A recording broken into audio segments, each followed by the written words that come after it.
Good morning, everybody. Hello, Anita. Good morning, Revolution. Sort of. This is this is the Not Good Morning Revolution show. Eric, good morning. Good morning. We thought that, we don't have a regular show this morning. We didn't plan for it. But I woke up this morning and I said, I feel like talking and it's a holiday and let's let our hair down, which for me would be a little difficult because Eric, it'd be a little difficult for you though. You got more hair than me. And we can just kick it and talk about Sounds good. whatever comes to mind and unofficially. Now, last time I did that, I got into a lot of trouble. I wrote this thing 15, 20 years ago. We had best and worst of Marxism. Remember that? I remember it recently coming up. Yeah. And it was self-critically, it was a mistake, But we thought that, it was Political Affairs had a blog, and it was not anything of the official PA publication. It was a place where we had discussion and all of that. And at that time, we thought that, a blog is a blog. It's a place where you can just kick it and informally talk and so on and so forth. And so we thought we would stimulate discussion at Political Affairs by doing something risque and light and making fun and joking around. And oh my goodness, was that a mistake? So Oh, well. I officially disowned it. What goes out on the internet is there permanently. It's permanently, and Yeah. only a few people will see my self-criticism, but that's okay. It is what it is. It was what it was. Eric, did you celebrate 4th of July yesterday? So the 4th of July is not a big day for me. And so I didn't do very much. I ended up going to see the fireworks, but I actually watched TikTok during the fireworks. So there you go. Anita, what about you? I baked bread and did some housework kind of things, which was new for me. But the night before, on July 4th Eve, we had a movie night. We watched Death of Stalin by popular demand. I don't know if you've seen that movie. It has its moments. It has Steve Buscemi as What's that about? Say that again, Joe. What is that about? The death of Stalin? Well, it's about the death of Stalin and the machinations of the Central Committee to take power afterwards. But it's a comedy actually, and it's kind of a spoof. It's sort of like a Death of the Bureaucrat Cuban movie, kind of making fun of Soviet, but in a not too objectionable a way. But it had its moments. It's good for people who know that Soviet history better than me. I'm not there, but I'm not an expert either. What was interesting on TikTok that you didn't, Eric, that you didn't want to, you don't like fireworks? I like fireworks when I'm a kid sitting in a field and I'm surrounded by other kids and the fireworks are taken off and I feel like the whole world is beautiful and lit up with different colors. I'm now at the other end of that journey at 68. It doesn't mean the same thing to me. TikTok is full of people talking about the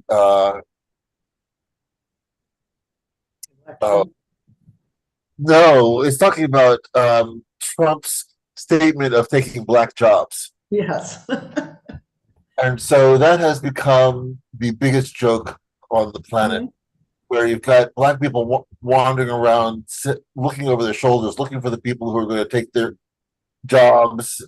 You've got black people saying that they want black jobs. It's like You got white people saying that they want to take black jobs. It would be funny, except not. And the problem is that it's part, and I think this is part of the humor that I'm seeing, is that there's such a recognition of the dehumanization of black people, oppressed people, Asians, and indigenous people by Trump, Latinos by Trump. It's just it's part parcel of that. And I think that there's a recognition that this is just a different kind of a election cycle, it's a different kind of a candidate, and it's just ugly. So there's also a lot of talk on TikTok about Project 2025. And everybody is warning, if you haven't read it, read it. If you think that this election doesn't matter, it does. And that's the general theme, which I really appreciate because I feel the same way. Did you see that thing, Anita, about the head of Heritage Foundation saying that it's going to be a second American Revolution, and it'll be bloodless if the left allows it to be bloodless? I heard that, and I was like, you mean bloodless like the day that Trump used the military police to clear Lafayette Square? To hold up their copy of the Bible? You remember there was the Black Lives Matter demonstration? Of course. Bloodless like January the 6th is that? I mean, these people, they think that we have short memories. Yep. And I guess some people do too, Anita. Yeah. Well, I think we're all in a turmoil right now, with the debate last week and just the uncertainty going forward. It looks like, I have seen also stuff on TikTok and other places about Kamala Harris and how I guess saying things, using this opportunity to say things that could get you in trouble in the future. I'll just say Kamala Harris as a presidential candidate seems like a really exciting idea to me. And, it may come to pass in the next couple of weeks. We'll see what happens. But I wish Biden would be more out there to dispel our worst fears. But it's just that, and the Supreme Court decision just makes the threat of fascism, up 3 notches. It's really kind of scary. But for me, Eric, it's not about Kamala Harris. And I hear what you're saying, Anita. Though I would come back to that in just a minute. It's not about Biden. It's not about either of them as individuals. It's about the threat that we face from the fascist right. And it's about the platform and the program that have been, and the issues that have been put before the people. Like the child tax credit, like healthcare, like the environment, like housing, for the unhoused, like racist police violence, like Gaza. I mean, Eric, they're throwing stones, by the way, big ones. That section of the ruling class that supports Biden, they're trying to get him out. I don't know if you've noticed. Eric.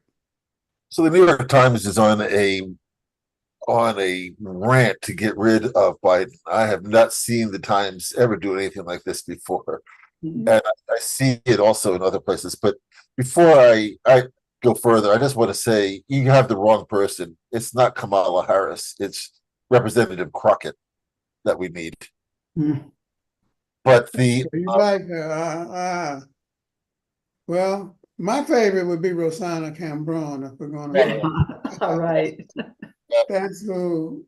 But there are a lot of people from the squad and others who would be good representatives. But I want to go back to the 4th of July. Why don't you celebrate it, Eric? I mean, you don't feel what's up with that?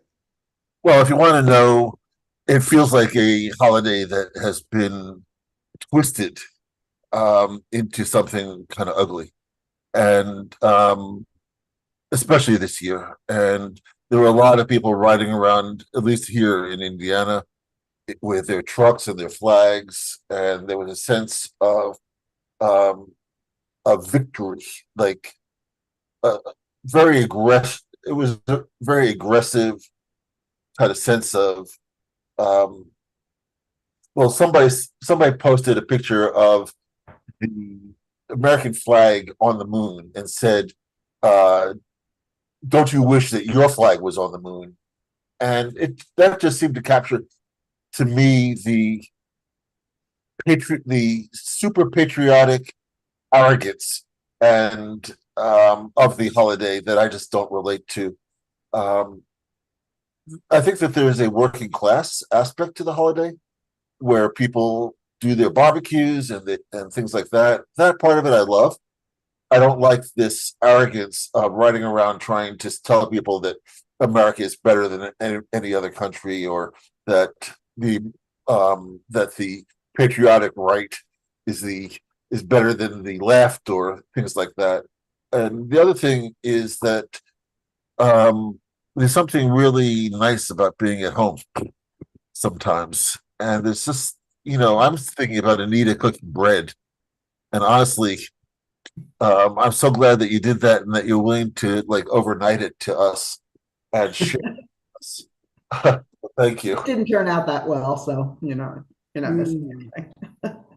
When my mother was still living, I used to cook muffins, Uh-huh. blueberry, what was it? Cranberry orange. I love cranberry orange muffins. Mm. No, I never got it to work quite right, but it was good enough to eat. But Anita, aren't there like, first of all, I'm with you on the fireworks piece, because when I was like 4 or 5, we went to the fireworks and I had this terrible headache, you know, terrible. Mm. And the sound of the firework exploding just kind of coincided with the aches in my, so I have a very, I'm not enthralled with that. Memory keeps coming back. Mhm. But Anita, aren't there like two nations in each nation? The bourgeois nation, Marx and them said, and the working class, incipient in every country are and therefore aren't there two concepts of national pride, two concepts of country, and shouldn't we celebrate the contributions of our working class and people? Celebrate John Brown, you know, Sure. and celebrate Eugene Debs, Mhm. Helen Keller, you know, um, celebrate Claudia Jones and Lucy Parsons and, Absolutely. Right. and Richard Wright and Lorraine. I mean, isn't there a lot for us to uplift? Of course there is, and great writers and the civil rights movement. I mean, there's been a lot of and the history of the US Communist Party as well. That there's just been a lot of revolutionary moments in American history that we can celebrate too. I'm not a big celebrant of Fourth of July in particular. I know I feel people have kind of ambivalent ideas about that. 1776 is what it celebrates, and we had a whole re-reckoning of history where we looked at, well, when did American society, U.S. society, really start? Wasn't it 1619 and not 1776? So I think that celebrations of Fourth of July does sort of celebrate that narrative of history that really began with the year of the Declaration of Independence, which might not be the way all of us conceive our history today. So yeah, I guess I don't know whether it's each country has a working class view and a ruling class view. They probably do have class views. there might be a, a peasant view of history or a petty bourgeois view of history as well. So I think that, yeah, I understand why people would have ambivalent feelings about 4th of July and, might want to not celebrate that. And by the way, yeah. What is the 4th of Douglas, the great Douglas said, what is the 4th of That's July? right. But I wrote a piece some years ago, challenging some of these concepts, because I agree with the great Dimitrov, who said we're not national nihilists. We don't condemn everything about. We have disdain for imperialism. We have disdain for colonialism. By the way, for me, America didn't begin till the people 1965, after the Civil Rights Act were passed, because we couldn't vote. Did I ever tell you the story? I went to campaign in California twice, once for Gus Hall and Angela Davis, the other time for Gus Hall and Jarvis Tynan, and we ran presidential campaigns, which I hope we get back to soon. We have to build up our capacity. And each time, we were petitioning in South Central, Compton, Inglewood, I think that's the name of the neighborhood. And we were at the unemployment office in different places. And I would encourage, stop these mainly African-American men who, when I approached them, they would say, I'm not a citizen. Eric, I'm not a citizen. These were brothers from Texas, mainly. But there are a lot of Black folk from Texas and Oklahoma and so on, and Southern California, at least that I came across. Like there are a lot of Black people from North Carolina, South Carolina, in New York. And anyway, and I couldn't understand what they were saying, Eric. And then suddenly it dawned on me that they were saying that they had been to the joint, they had been locked up, they were prisoners, and therefore had been stripped of their right to vote. I'm not signing, I can't sign that because I'm not a citizen. I've been stripped of my right to vote. Which reminds me, Eric, of Du Bois's concept of double consciousness. The African Americans, we have this, Du Bois, both we feel like we're both outside of the country and within, inside and outside of the veil, and that double consciousness is still something that because of the history of ruling class, white supremacy and discrimination, that still, has an impact on our national consciousness. No, Gary? I think that's really true. And it's really important to understand that, since and I don't think it's limited to the African American community. I think that that other communities have that sense as well.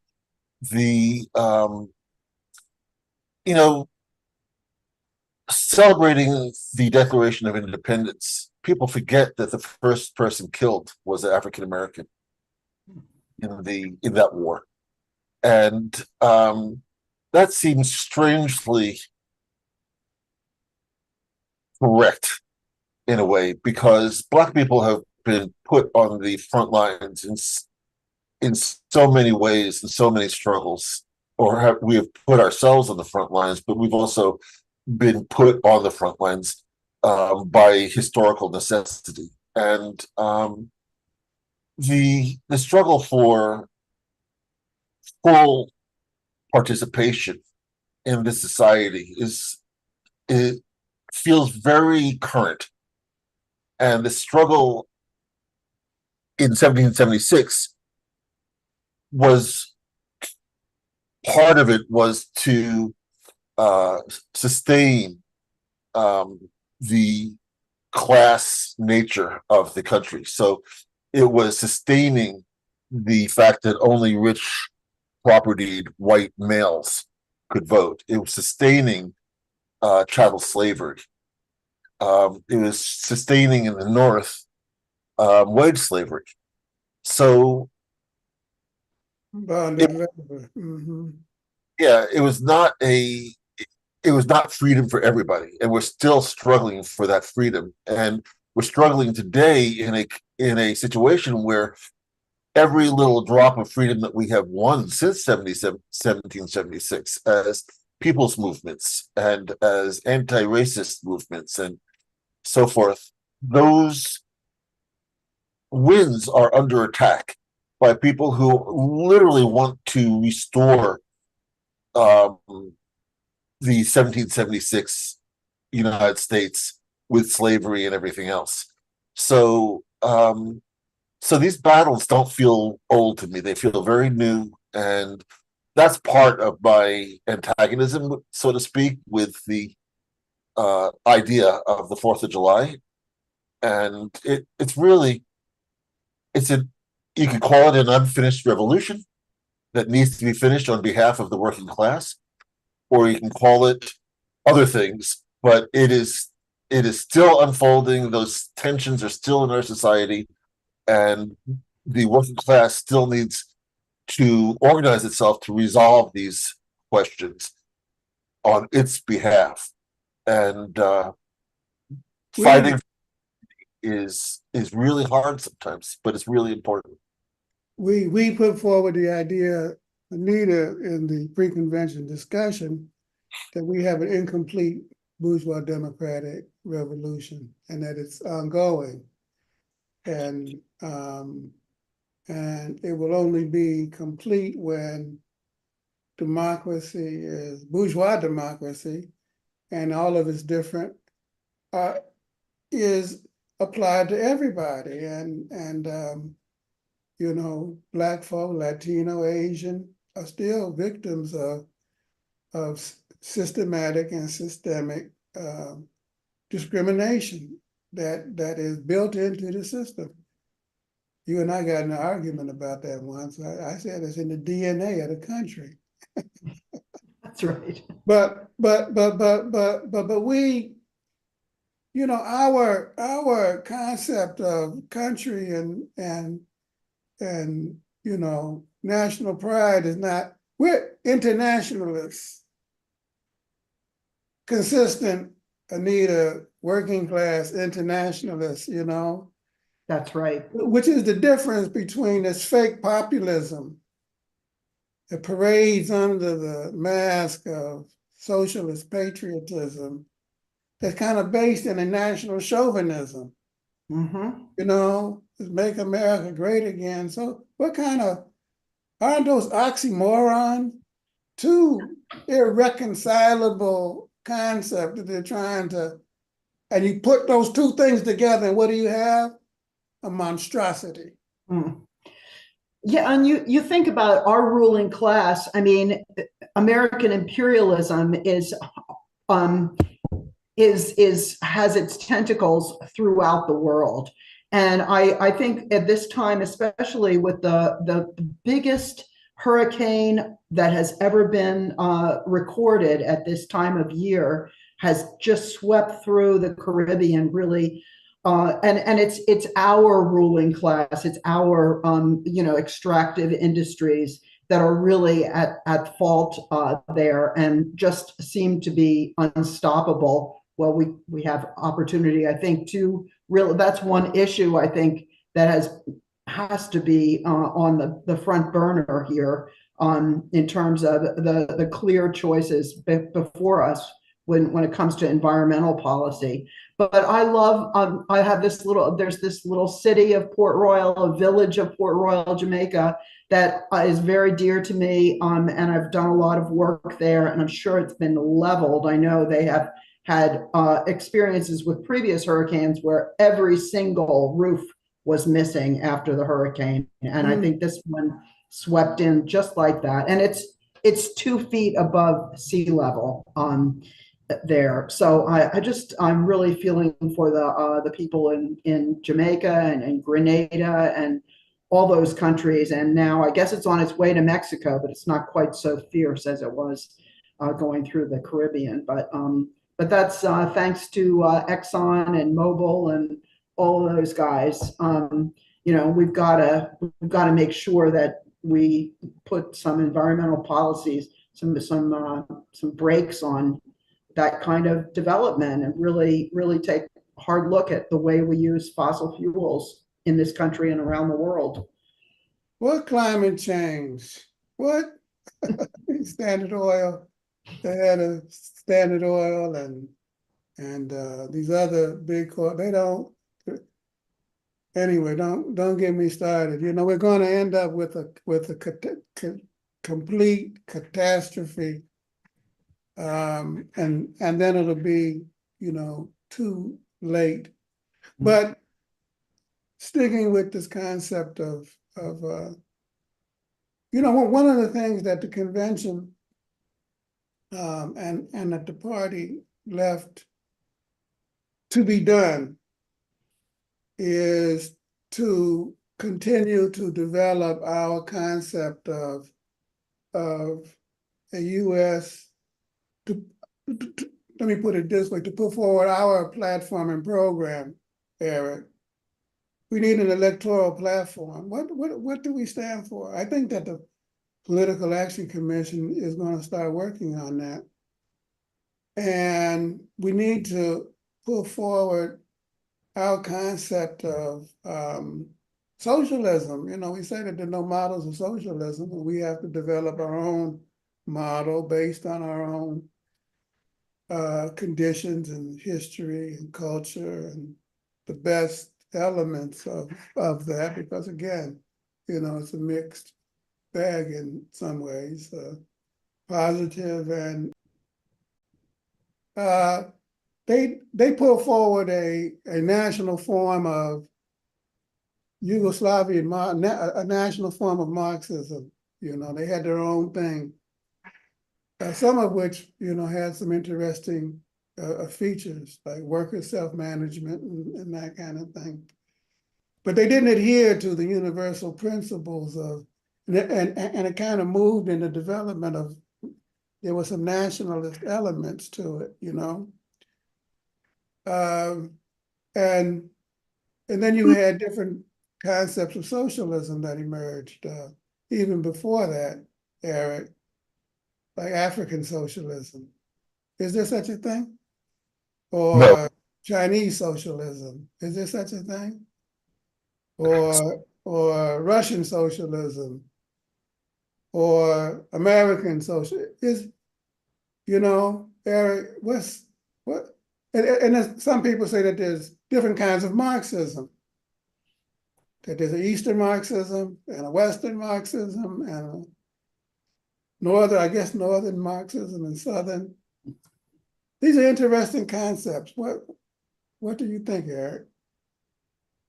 So this is a question I've been thinking about a lot because of the concept of Black Marxism. And one of the things that I always come back to is that Marxism-Leninism is a science, and science is universal. It is, and the struggle that we're engaged in is a global class struggle. It's not a class struggle that is determined by forces that are limited to your national boundaries. These are global forces.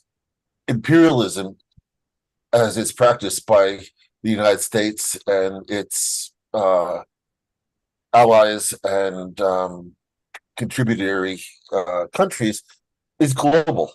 So the struggle is a global struggle of the whole working class to liberate itself from the whole of the bourgeoisie or the whole of the capitalist class. So in that sense, it is completely a global objective struggle. And one of the things that we keep losing in the conversation, or that we're encouraged to forget about, is objective reality, because that is constantly being the sense of what is objective reality is constantly being undermined by people who have agendas like the folks that you mentioned, Joe, who are leaders of the extractive industries, who pretend that basic reality of global warming doesn't exist because it's not appropriate for them. They don't care about it because they don't, it would impinge on their ability to make money. And that, I was thinking about what Anita was talking about in terms of the countries that were listed, like Grenada and Jamaica. And that brought Haiti to mind as well as a country that gets and all those countries have been targeted by U.S. imperialism, and in the case of Haiti, especially French imperialism. And I think that we cannot separate the imperialist impact of extraction of wealth from those areas from the social and climate change struggles that they have to deal with. It's all intertwined. So, yeah. All intertwined. Yeah, you're right about that. Good morning, everybody. You're watching. This is not Good Morning Revolution. We're just sitting back and kicking it informally this morning. Anita, what do you think? I mean, isn't it interesting that the Chinese comrades, they say they don't say we have Chinese socialism. They say we have socialism with Chinese characteristics. Mm-hmm. We're building socialism and there's a difference, and, describing a national socialism that's Chinese only. And then they and the Vietnamese as well, which is interesting. I'm not quite sure what I think about it. They brand part of their ideological orientation based on the different leaders. So they have Mao Zedong thought as distinguished between that and Maoism. Right. Now they have Xi Jinping thought, or the Vietnamese have Ho Chi Minh, thought. But each country has to, on the basis of the general science of Marxism, Leninism, develop their own model. Because one of the problems in the past was that we all copied the Soviet model. Right. Isn't it? Yeah, I definitely think, I mean, I'm not an anthropologist, but I love anthropology, and anthropologists look at the arc of possible human possibilities for arranging societies. And that's why there are cultural differences, and we'll never be the same. I mean, a socialist country, a socialist society that emerges out of a Chinese society would be out of Chinese culture would be it will have Chinese characteristics. And I think socialism as developed in the United States is going to have very unique characteristics that will be different from other socialist parties. But as Eric points out, there's objective reality there, and the objective structural conditions remain the same and can be, and human needs remain the same too. There's no real difference between, the biological needs of people in one culture or another culture. But there are things that are more important to certain cultures than others, and I think that will be reflected in whatever socialism emerges in those societies. And I think that goes to what we talk about as Bill of Rights socialism, that this idea of a kind of American characteristics or US characteristics. And some of them, I guess, would be North American characteristics, but US characteristics in particular, that I think will be reflected in the socialism that develops in this country. Eric, that also has to do with the path to socialism, not only the way it will establish itself for the working class led state and the forms of that state, but also the path to socialism, Eric. And I was just reading the other day, I'm going to send it around. Lenin wrote a thesis on the role of the party for the Fourth Congress of the Communist International. Hmm. And he says it also has to do with the form of the party, the structure of the party. The nature in each country can vary from place to place, depending on the particular conditions and circumstances that evolve. But even with all of that, Henry Winston once said, Eric, you know, you got this ism and that ism, Maoism, Trotskyism, but the only ism that has liberated 1/3 of humanity is Marxism, Leninism. You agree with that still, Eric? I That's when he said that. I agree with that 100%. And I think that it's really easy to get lost in the uh, national formations that the struggle takes and lose the internationalist character and the global character of it, which we have to be fighting for that all the time, because it's a real problem when you forget that we are an internationalist working class, that we support the working class around the world in all of its struggles, whatever forms they take, and they will take different forms. And it's appropriate for them to take different forms in different situations, in um, uh, different struggle contexts. So the context of the struggle is important. But I think that one thing that you're touching on, Joe, which I think is very important, is to understand that the organization of the Communist Party in each country is reflective of the struggles in that party, in that party is undertaking in those countries, and also reflective of the history of oppression in those countries. And in some countries, you'll have a very recent history of killings or other kinds of oppression of communists and people's movements and their leaders. And in other countries, it's less sharp, a struggle. And in each of those circumstances, you can have different kinds of parties operating under different kinds of conditions. But it's always one struggle. It's always one working class, and it's always one unity in action for power for the working class and leadership for the working class, in my view. That's a very, very, very important point. Well, let's see. We've talked about 4th of July. We talked about different forms of socialism as it emerges. We talked about the election. We haven't said too much about the convention, though. We got 5 more minutes. How are the people in Columbus feeling about and in Cleveland and in Dayton and Toledo feeling about the convention? Those are the delegates who attended, Anita. They're feeling great about it. I think we had a meeting last weekend in which the delegates reported back what their experiences were with the workshops that they went to, and there was just a lot of excitement about learning new skills. The writers groups taking off all over the place.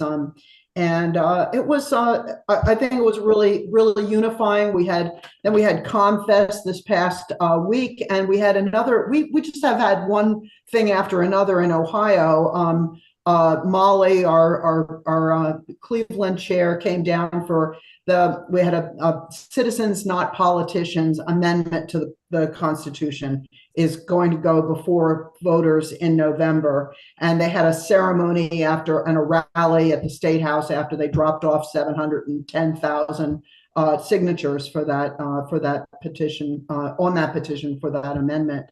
So there just seems to be, since the convention, a real heightened level of activity. We've just been having event after event. Then we have next week a big event where a delegate to the Hello Comrade trip to Vietnam is going to report back to the community in a really nice venue in Columbus. So we've been getting participants from all over Ohio in those events, and we're, you know, I really think the convention recharged us and re-energized the party going forward. So I'm excited about it. I think it really has repercussions, you know, going into the future in a very good way. And in Indiana, Eric, how y'all feeling about the convention? Well, I'm feeling great about it. But if I'm going to speak collectively, I think that there are challenges facing Indiana that the convention put on the table. And some of the challenges that I see the convention really put out there was how do we bring how do we link the struggles, especially the struggle around homelessness or houselessness, which is very, very, very sharp right now in Indiana. How do we link that struggle with actual on the ground organizing for change when it's really hard to imagine anything changing in this state which has is so controlled by the Republicans? And so there's a struggle, in my view, to make it clear that we can build movements here, even in Indiana, where we don't have to accept the rule of these retrograde Republicans. And that was showed by the fact that in 2008, when SEIU put a bunch of money into Indiana, Barack Obama won Indiana for his presidency. So there are possibilities here. I would like to see us come out of this convention taking on some big questions, like what is the path to end right to work in Indiana? What is the path to strengthen the voting rights here in Indiana, which are constantly under control? So I see a lot. The delegates came home feeling really upbeat around the convention. They enjoyed it a lot. They felt that it was a good discussion. They really liked the main report and felt that the main report showed a direction forward. And I think that the whole of the convention showed that we're a fighting party, and so the people in Indiana want to be part of that fighting party. And how do we strengthen that here in Indiana? Well, I heard the same thing about some of the comrades from New England, a couple of the New England districts, some of the clubs there. They shout out to the clubs in New England and Maine and Rhode Island and Massachusetts and Connecticut. Y'all represented and did a great job but Anita, we also had some problems. I mean, and some people are saying that the convention was undemocratic. How do you respond to that? Me?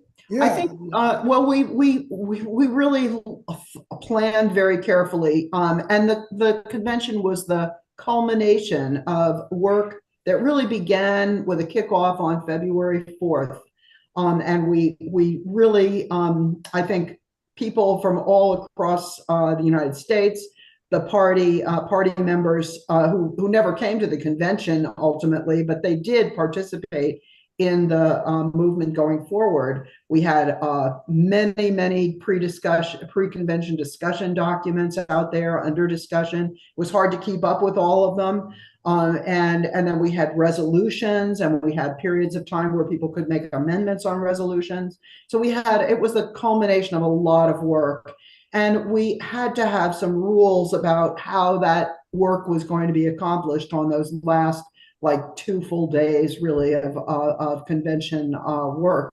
we really only had 2 full days of work to accomplish all that we needed to do.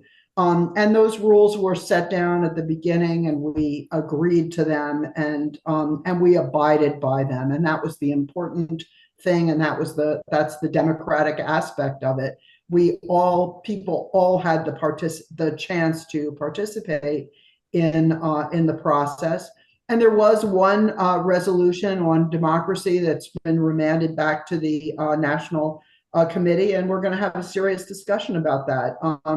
And then we'll find something to pass.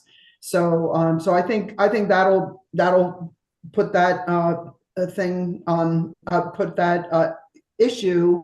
It will resolve it going forward, and just in time, because we don't have time to think about those kind of things. We have so much work to do on the ground, organizing and making sure that we don't succumb to a second Donald Trump term. Sorry for raising that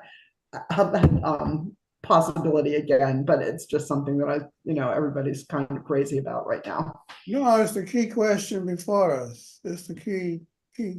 Eric, sometimes I feel like comrades don't understand what they belong to, and don't understand the nature of the convention.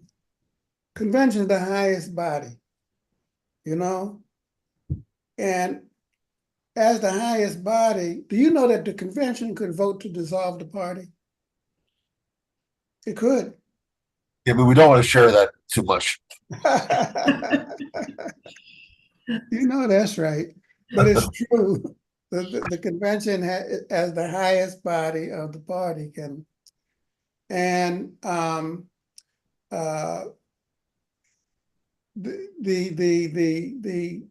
decisions that are taken there, fought for in partisan positions, and therefore you have to come in there. It's a site of struggle. Convention ain't no Sunday school picnic, it's a site of struggle, and we have rules that govern how that struggle takes place. And Anita's right. We voted on convention rules to govern how, in cases of disputes, we handle those issues, and we put it before the convention voted, and therefore the convention was bound by that decision. And Eric, even if you don't agree with that vote, two things happen. One, you're bound by that decision, by democratic centralism, until such time that it changes.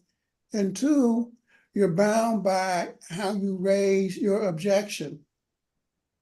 And you can raise objections. You can do it through your club, to the district committee, or if there's no district, to the national committee. You can do it through your district to the national committee, but you can't go outside of your club and organize other clubs.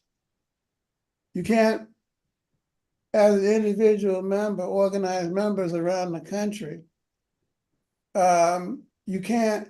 You have to go through the established methods of appeal and procedure. And not to do that is the definition of factionalism, isn't it, Eric? I mean, that's what it. I'm sorry. So this is, so there's a lot to unpack in what you're saying, but that is absolutely correct. We cannot have a coherent, struggling party without having internal unity. And that unity is based on democratic centralism. And I think that there's another part to it that I want to really focus on, which is that this party is significantly different than other parties in its structure, because this party is made up of collectives. And I think that there's a idea that each individual's voice matters outside of their collective. So you see at one point a whole bunch of people lining up to speak, and they really don't understand that party democracy is a long-term discussion because, and I'm going to say this again, I'm hammering away at this because I think it's important to understand that this party is a Marxist-Leninist party, which means that we are not a party of individual opinions. We're a party of scientific, based on the scientific analysis of what's going on. Scientific analysis in their at the heart of what makes something scientific is that it's a collective analysis. One scientist say, like Albert Einstein saying that E equals MC squared meant nothing until it was collectively validated and verified. So when we think about how do we have a collective discussion, it's not just, oh, everybody's going to line up and say their piece at the day of the convention. It's a February, March, April, May, a 4-month long process of engagement with the membership to really talk about in a structured way from a scientific perspective, what is the struggle facing the working class and oppressed peoples today? And how does the party respond to those struggles? And what I saw was some membership, some sectors of the membership had a misunderstanding of what happens at a convention. And I think that that is both a good thing and a challenge. It's a good thing because it's partly reflective of the fact that the party has been growing like crazy. And we welcome all the young people into the party. It is. There was also, Eric, an intervention from outside, which kind of prompted, some of that. You're watching, this is not Good Morning Revolution. And we got to wrap up because we've been talking for a while, but it's been fun. Yeah. We didn't talk about the UK elections. We didn't talk about the UK elections, and I wish Jeremy Corbyn had still been there because now you got this other. But the Conservative Party got, their behinds whooped, and I hope that's a harbinger for what to come, what may come in France, with this danger from that's this weekend. But I wanted to just revert back to not unity, and you got to continue to work at it. Mm-hmm. You got to continue to work at it, and you can't force unity. Sometimes, we have learned in our party that simple votes, though they're very important, and we can't build consensus, you had to vote. But you can win by a 2/3, 1/3 majority and still lose. That happened during our factional period, consistently. You would win the battle, but you lose the war, because you couldn't bring enough. The party has to be as united as possible in order for it to move ahead. Therefore, on points of division, you have to continue to work at building that unity. And so that process that you're talking about, very important. And it's an ongoing process that started even before the convention, pre-convention discussion period started. It was abrogated a little bit by COVID, where we couldn't reach out and go into the new clubs and so on and so forth and debate and discuss the party program. And we tried to restart it after COVID, and we did in maybe 60% of the clubs and districts. But it's still something that is ongoing and that we have to do. But right now, we have a national committee meeting coming up on Saturday where we're going to dig into more of these issues, and we're going to have to take into consideration what different people are saying and, strengthen, tighten, amend where necessary so that we can emerge united as we deal with this fascist danger that's growing Worse by the day. Now, Supreme Court says Trump can do whatever the immunity for official acts. Oh my goodness. Anyway, let's leave it there, shall we? Thank you for coming on, spur of the moment, comrades, and well, Good Morning Revolution will be back full force next Friday. This is not Good Morning Revolution. This is just three comrades kicking it. And we'll see everybody next week. Take care. Talk to you later. Thank you. Bye, Eric. You can Bye. still stay strong, stay safe, and stay in the fight, though.